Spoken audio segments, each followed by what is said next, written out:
Well, good afternoon. This is Bob from Test Equipment Chronicles with Bob, and what we're going to talk about today is a video that I was in many decades ago pertaining to the power balance probe. This item was part of the accessories for the Counselor II when that came out, and its intention is to look for misfire detection, basically low cylinder contribution while the engine was running.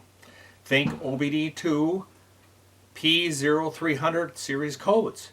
That's what we looked at, was integrated into the vehicles. But before that, we had developed this tool. I'm one of the patent holders on it. It's something that I worked on and I guess we'd say kind of came up with back in the late 1980s. And the video that I've attached to this is one that I was in, part of our training series. And that was released in, let's see, that was 1991. So it's an interesting video. Why don't you watch it, take a look, see what you think. This is how training took place back in that era. We were talking about the tool and how it worked. One little note, that came out before we had a dedicated screen, so we were utilizing the vacuum waveform screen versus a dedicated power balance screen. So enjoy the video.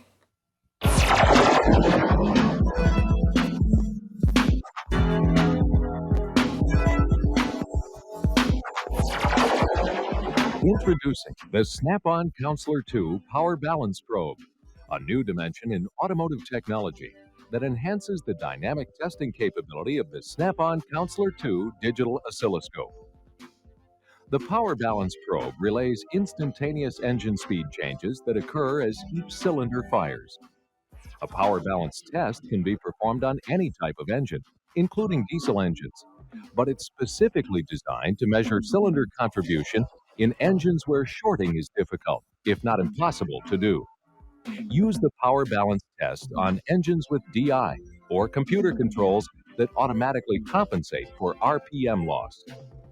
In this video, you'll learn how to set up the Snap-on Counselor II digital oscilloscope to display the cylinder power balance waveform, how to connect and use the Snap-on MT3420 power balance probe, how to relate waveform characteristics to specific engine activity, and how to identify the causes of engine performance problems from abnormal test patterns.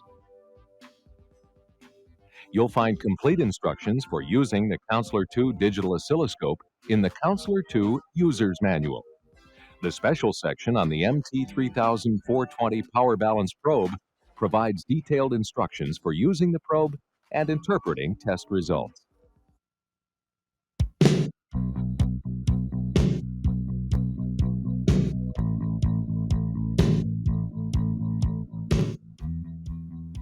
To set up the Counselor II for a cylinder power balance test, you should follow the standard procedure for conducting any diagnostic test.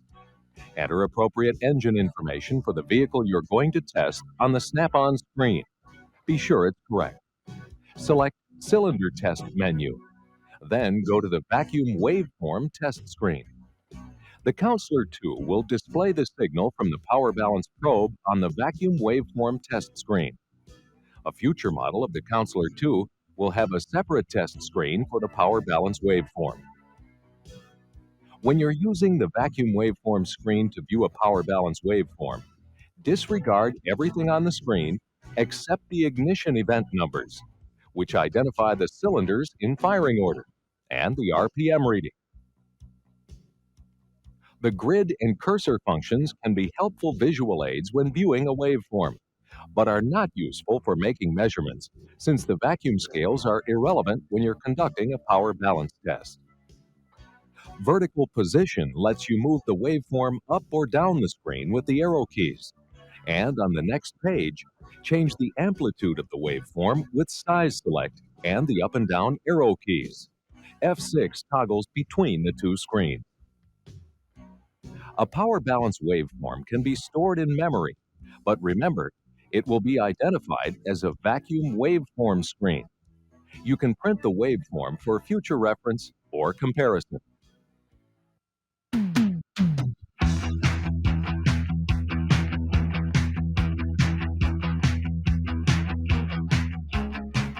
The power balance probe monitors variations in engine speed by relaying changes in the speed of a crankshaft drive belt. The probe features a wheel which is applied to a moving crankshaft drive belt during the test, a handle, and a red freeze button at the end of the handle, which is pressed when you want to freeze a waveform for viewing. The probe is attached to the connector of the scope's auxiliary lead. The white lead is attached to the battery's positive terminal. The black lead, or ground, attaches to the battery's negative terminal. The yellow lead goes to the negative side of the coil. The red inductive lead goes over the number 1 spark plug wire. The capacitive pickup clamps onto an ignition coil wire, or an integral coil pickup adapter attaches to an integral ignition coil, such as a General Motors high-energy ignition coil. A DI assembly is required if you're testing a vehicle with DI. To perform a power balance test on a diesel engine, you must obtain a synchronization signal that will identify the cylinders. The Snap-on MT254 Lumi inductive adapter with a luminosity probe will enable you to obtain a sync signal on diesel engines with glow plugs. The Snap-on MT257 diesel pulse adapter can be used on diesel engines with 1/4-inch or 6mm steel fuel injector lines. Proper use of the power balance probe is critical to your safety and to obtaining reliable test results. When there are 2 or more crankshaft-driven pulleys, always test the one with the most direct, easy access. Do not allow the probe to come into contact with any other moving belts or parts. Be sure your clothing, hands, and other pieces of equipment are safely out of the reach of any moving engine parts.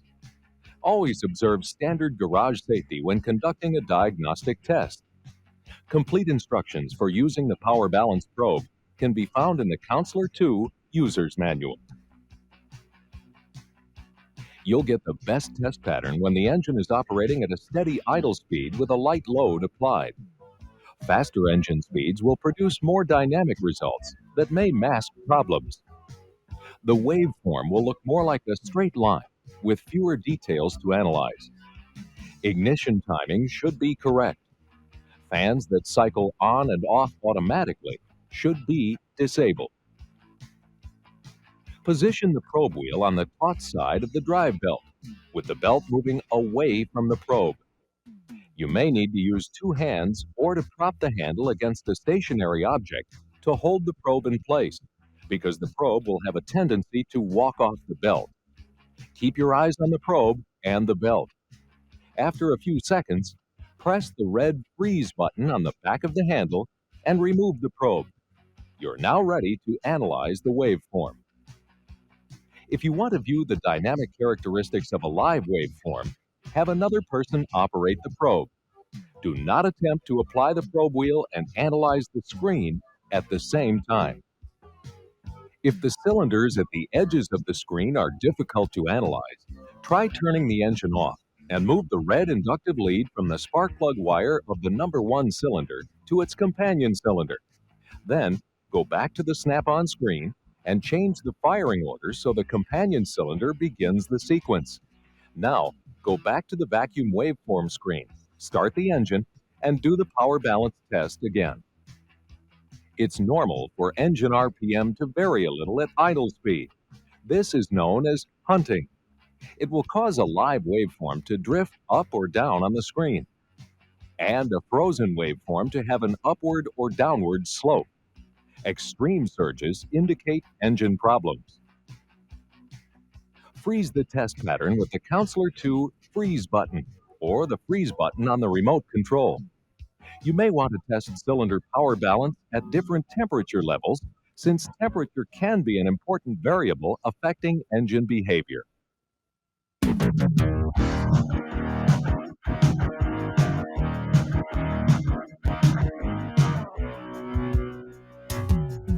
Before we look at the characteristics of the power balance waveform, let's review the events occurring inside each cylinder when the engine is running. An engine is basically an air pump that draws air and fuel into the cylinder, compresses the mixture, ignites it to develop mechanical power, and then exhausts remaining gases. The up and down motion of the piston is released as mechanical power to the crankshaft only during the cylinder's power stroke. The crankshaft converts the cylinder power to rotary power. The four-stroke engine cycle occurs over 2 full revolutions of the crankshaft, or 720 degrees of crankshaft rotation. Each stroke requires 180 degrees of rotation. There are 540 degrees of rotation between power strokes. The cylinder power balance waveform displays increases in crankshaft drive belt speed as a rising slope that occurs instantaneously as each cylinder fires and releases its mechanical power during the power stroke. Belt speed peaks before the piston reaches the bottom of its power stroke and then starts to decrease. It decreases for a period of time between successive power pulses. Another increase starts when the next cylinder fires. The number of valleys you see should equal the number of cylinders that are in the engine you're testing. The speed increase associated with a specific cylinder actually starts at the bottom of the wave when the cylinder fires. The cylinder number associated with that valley is on the left. You will see more detail on the power balance waveform for a 4-cylinder engine than on one for an 8-cylinder engine because the time interval between 8-cylinder firings is shorter and the individual portions of the waveform overlap more.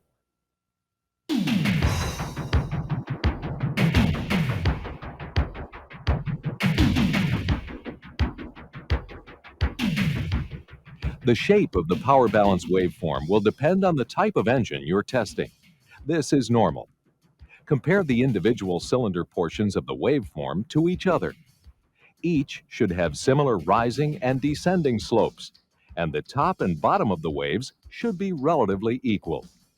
Because this is a dynamic test, minor variations will be seen in the test patterns.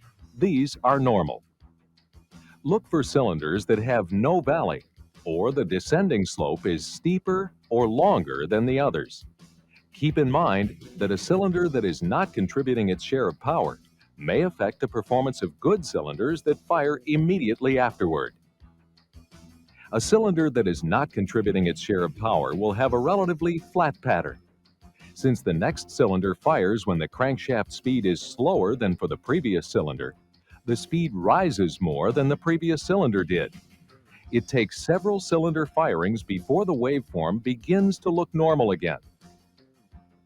When the engine is running rough and a problem is showing up randomly in different cylinders, a major problem such as a vacuum leak is affecting all of the cylinders. If a problem shows up in all of the cylinders, the problem is probably outside the cylinders. Check the integrity of the primary and secondary ignition systems. A problem in 2 or more cylinders suggests a mechanical problem. Check the mechanical integrity of the engine. The Snap-on Counselor 2 Power Balance Probe provides diagnostic information that can be used to alter the performance of the vehicle you're testing. Be sure you understand the meaning of the information you're obtaining with the probe and that the information is correct before using it to service a vehicle. If test data should appear to be incorrect, check the troubleshooting section of the Counselor 2 User's Manual or contact your Snap-on representative for assistance. The Snap-on Counselor 2 Power Balance Probe gives you the advanced diagnostic testing capability you need to identify elusive engine problems in today's sophisticated vehicles. Okay, I hope you enjoyed the video. Now all I'd like to do is to introduce you. There's another video that I just completed, and it was a little more in-depth on the background, what took place in engineering to develop the power balance probe. So this will be a little different perspective, so take a look for it. And it's under the power balance probe title, and go ahead and take a look and see what you think. Have a great day. What did you think of the video? I produced another video, and this is talking about the patent and the process and the thoughts I had, how we came up with this, the team that was involved. So just another way of looking at it. That video will be up on YouTube here and other platforms very shortly, if it's not already. So if you have a kind of a curiosity above and beyond just how this worked, but how we came up with it, what was the driving force, look forward to finding that video. Well, I thank you. Have a great day.